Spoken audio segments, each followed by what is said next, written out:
Do you want more? More time, more balance, more love, more sex, more money, more real, and less bullshit? This is the Women Wanting More podcast with Dr. Karen Osborne. Real life, real stories, plus real tips to get you more of what you want.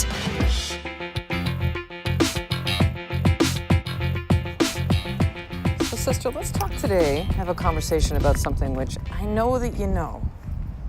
I know that you know this, but yet there's a distinct possibility that you're not actually living this. And so here is the idea, the thought, the principle. We call this principle, which is this. It's not your job to make everybody like you. It's not your job to have everybody like you. Let me say that one more time. It is not your job to make everybody like you. So why does this matter? Well, I think as women specifically, we tend to be people pleasers, right? Let me make everybody happy. Let me make the kids happy, my husband happy, my mother happy, my friends happy, the school stuff happy, people happy at my work, and spend all this time making others happy and doing things that you don't even really want to be doing, but it's more important to you that you're liked. So you'll sacrifice who you are to make people like you. And it may work for a period of time, right? It may or may not have people actually like you, but just so you know, you can do a million things and people still don't like you. Like, it isn't necessarily a surefire thing that this is, if you do the things that they want you to do, they're gonna actually like you. In fact, some people actually respect you less because you're being the martyr. You're letting people just really walk all over you. So you do that long enough where you do things only for other people and not for yourself, you will start to move into resentment, anger, frustration, rage. And you'll say things like, you know what, I do all these things for these people and they don't even notice. You willingly sacrificed yourself, who you are, your soul, the things that you want in your life for the sake of others, and you're mad at them? Yep, that's what ego starts to do. Ego will start to put you in that place of like, ooh, I know who it is. It's them. They made me do it. And really it came down to your unwillingness and fear of being seen. It's this crazy thing, right? Where it's like, you want to be seen, but you don't want people to see you. Because what if they see you and really see who you are and they don't like you? Then they're going to be rejected. So let me just show up as the person who I think I'm supposed to be, and everything will be great. Make everybody happy and yourself miserable in the process. You know, I often have said this to clients is like, tell me how it makes sense that you're telling your kids to, you can do anything you want within your life and do what's best for you, and yet you don't do what you want to do and making yourself miserable in the process. Or just making anybody happy but you miserable. Like, it just doesn't make any sense, right? Let me do this for you, but I won't do it for me. Let me teach you about eating healthy, but hey, I'm not going to eat healthy for me. And I think what happens with some of this frustration and the rage and the resentment that happens is a lot of that is actually directed back to ourselves because we're living out of integrity. We're incongruent with what we're doing and how we're actually living our own life. Out of alignment. Right? You're not showing up as who you are telling others to be. As you are doing for others, you're not doing for yourself. That's sad. That's sad. And we could go to the place of, well, where does that stem from? And why is that done? And feelings of unworthiness and you're not enough and all that kind of stuff. But it really comes down to understanding that the people pleasing, the thinking it's your job to make everybody like you is a false belief, sister. Because again, like I stated before, number one, not everybody's going to actually like you. They won't, believe me. I've had people come at me, hate me for things where it's just it doesn't even make any sense. I can think of a time when my husband and I were in practice And we were chiropractors for 14, 15 years. Still chiropractor, but just not in practice. And I can think of families that we had what we called hardship agreements. And so, families that very low income did not have the money for our regular fees. And so we dramatically discounted. They hardly paid anything. It probably, if anything, with overhead costs, staff, all the overhead of running our business and all that, I probably actually lost money each time they came in. But out of our heart, and we did this for a certain number of families in our practice, we did that. Well, we stopped doing it after a period of time, and I'll tell you why. Inevitably, there would be something that would happen with these families or with these people, and they would become angry at us, and we would be like, what? Explain to me how that makes any kind of sense whatsoever. I'm taking care of your family essentially for free, very little amount of money, out of the goodness of our heart. I lose money when you come in, but I do this for you because I know that you all need the care. And so I'm happy to give of myself to do that. And you're angry at me because, help me out here. Help me out. You're throwing me under the bus because...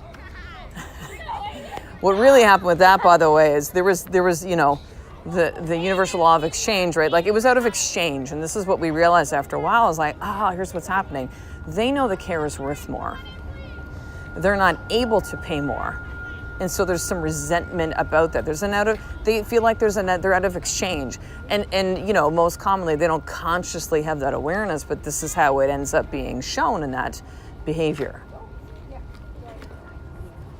So it is not your job to make everybody like you. So here's something I want you to consider too.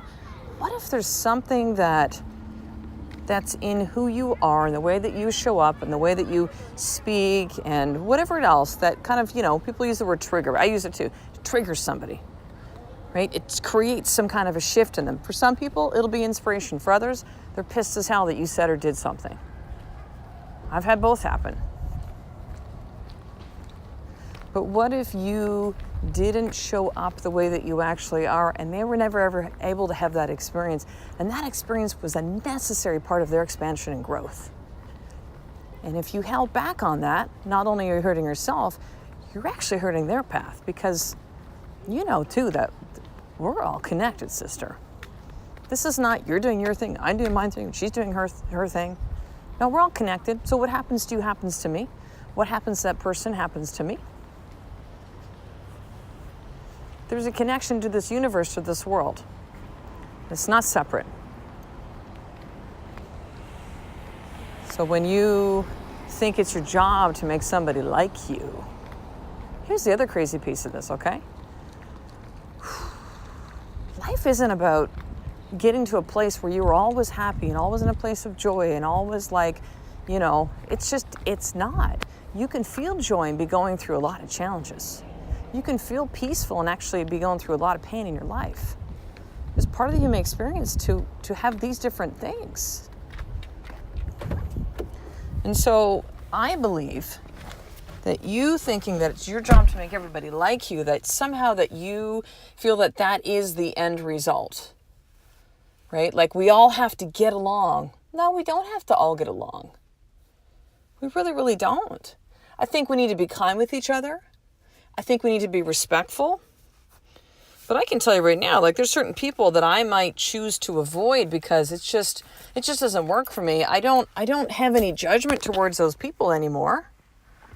It's just kind of oh, okay, well, that just doesn't really work for me, or that energy doesn't really, it just doesn't really work for me. And I just love them on their way and send them love and blessings, and that's it. And know that they're on their path. And it's not my job to make them like me. It's coming from a real state of ego, by the way. And just know when I use the word ego, and I spoke of this in a recent podcast, this isn't like, oh, you have such a big ego or you're a narcissist. That's not what I mean when I say ego. When I say ego, it's the opposite state of love. And so you're either in a state of love, two emotions. We have love and we have ego. Ego shows up as fear. Ego shows up as guilt, as shame, as embarrassment, as anger, as rage, as frustration, all those things, blame. That's ego. And so when someone's operating from a state where, geez, you know what? They need to like me. Like I'm gonna change how I talk. I'm gonna change how I dress. I'm gonna change who I am to make somebody like me. Or maybe even just, you feel like you have to do things for them so they actually do like you. That's operating from a state of ego, not love. Not love. Because I think it's okay and it's important to understand that there are people in this world that will not like you, and that's okay, and you can still send them love.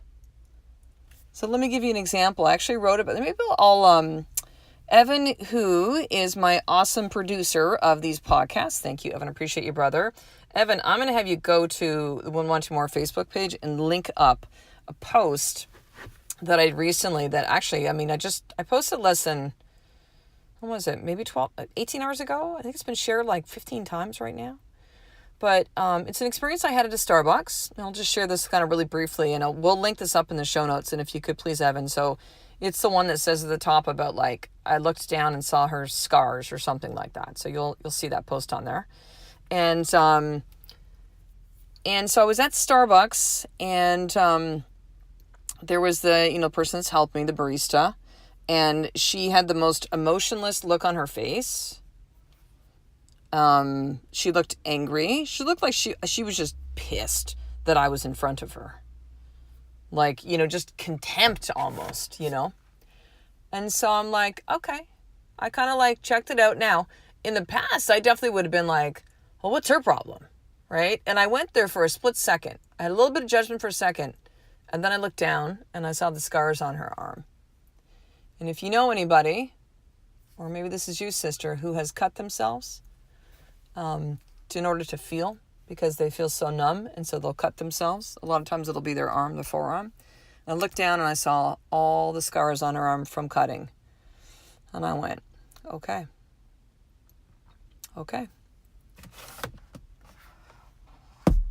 I understand, the reaction, the what I'm seeing on the outside, the emotionless, the looking at me with like, God, like disdain, like I'd rather be anywhere else than here right now. I suddenly felt a wave of compassion and love for this young girl that is going through whatever she's going in her life and feeling what she's feeling, and going to that extreme of cutting herself just to, and I know people who have cut themselves that will say, it was just a way for them to feel because they were so numb to what was going on in life. And everything changed with that interaction. And even before I looked down, again, the judgment happened for a second, and I'm just like, you know what? Who am I to judge that person? Who am I? I don't know what's going on in their world.